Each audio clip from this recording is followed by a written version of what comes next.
Red Line is a bus rapid transit line that runs from the south side of Indianapolis through downtown up to the north side.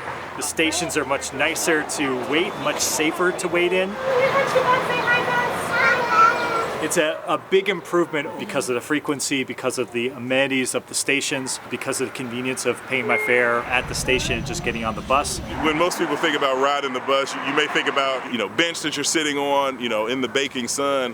What they've got here is really more of a light rail feel to the station. It's designed deliberately, to be inviting and to be welcoming. We saw the market immediately recognize the value of BRT and began acquiring sites and driving up property values and building vertically.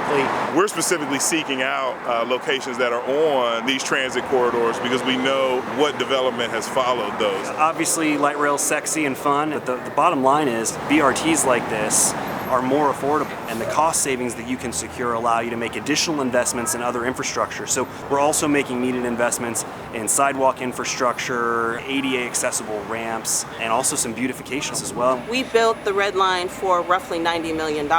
Look how long it is. If you had done this with light rail, you may have to add a zero onto that.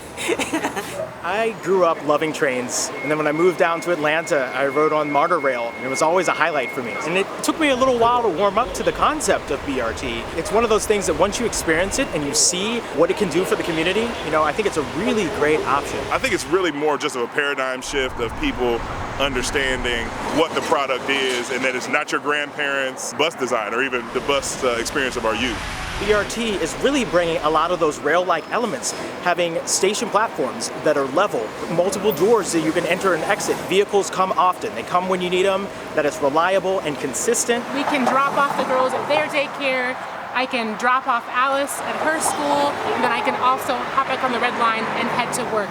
Many cities believe that they have to have a rail line to say we've made it. Having a true transit network that moves the city is what counts.